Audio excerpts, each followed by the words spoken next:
Hello, this is Caesar with More Options Coaching, and today I will talk about the concept of self-delusion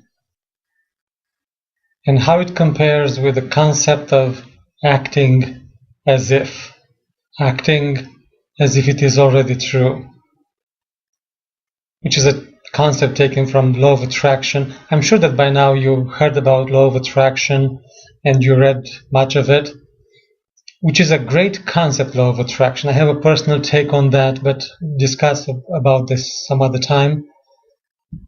However, one of the great things promoted and emphasized by law of attraction is the concept of acting as if. Acting as if the thing you want to manifest, it is already true in your reality, and behave as if it is true, feel, talk, walk as if it is already true in your reality. But I have a question which bothered me for years. I couldn't make sense of it, and that is, how is that different from self-delusion? How is that different from self-delusion? And you know what I'm talking about. It is that guy that keeps telling you how great he is, how many fantastic things he's just about to accomplish. You know, how the world is just waiting for him for a sign, and everything will just unfold for him. And I have friends like that, and I almost have a sense of envy towards them, of how powerful their conviction is, their strength, the power of their beliefs. I almost have this kind of envy type of feeling. And paradoxically, actually, as you're going to see, this strong feeling of believing in their belief, in their vision, it is actually the thing which prevents them from manifesting the very things they want to manifest. It's their weakness. And you might ask, what's wrong with this? I mean, what's wrong about it? What's wrong about being optimistic and enthusiastic and such positive? What's wrong with that? I mean, because they have a great attitude, and they may be a great source of inspiration and positive feelings and being great guys to hang out with. And I agree with this. However, when you look at most of these guys, not all of them to be exact, but most of these guys, you look at them and you notice that their lives are pretty much the same. It's not much of an improvement. Their dreams are not actually coming true. So what's going on there? What's the problem? What's the explanation?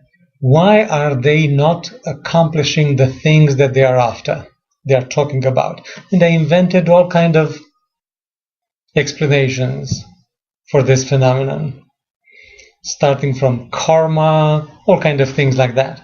But it was only until recently where my mentor James Tripp mentioned and pointed me towards reading about the theory of psychological development created by Robert Kegan, which is a great concept.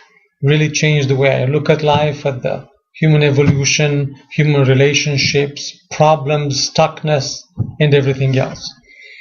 So coming back, what's the difference between self-delusion and acting as if? I'll start with the self-delusional guy. You see, they have a great attitude. They do. They're really thinking and believing that the things are the way they envision them. The problem is that this is pretty much where their thinking stops. They resemble that scenario where you would go to the garden, you look around, you see how the garden looks like, you put a big smile on your face, and you start repeating, there's no weeds, there's no weeds, there's no weeds, waiting for the garden to be clean. Yeah, I know. So there's not much of a real action going on. Although those guys, they might take some action, they might act of some sort, but real, transformative, creative action requires a particular state of mind. Because, you see, somebody who believes that everything it is already present in their environment and they are so really believing that the things are there, well, they don't have really a compelling state to take action, because we all know a satisfied need is not motivating anymore. So if the things are there already, why would take action? I mean, it's time to enjoy them since they're already there, right? So you see how this deep belief and conviction that the things they want to manifest, they are already present in their environment, that's actually a hindrance.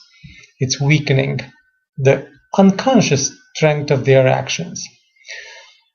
Now, the concept of acting as if, how is that different? As the name implies, first of all, action is the main part.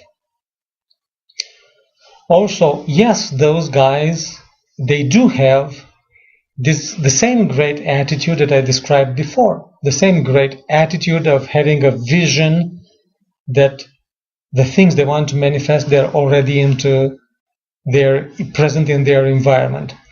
They see them, they see those things in their environment, they can behave and act and feel as if those things are present into their environment. But they also hold inside, if you wish, a dual reality. Remember Robert Kegan and the theory of psychological development I mentioned a moment ago? So those guys, they also hold inside themselves the reality that actually those things that they want to manifest are not yet real in their material world. So they know they have to do something about it. Because you see, we do create reality, and we do that moment by moment. I'm going to talk about that some other time. But you also heard about the concept that we create reality twice.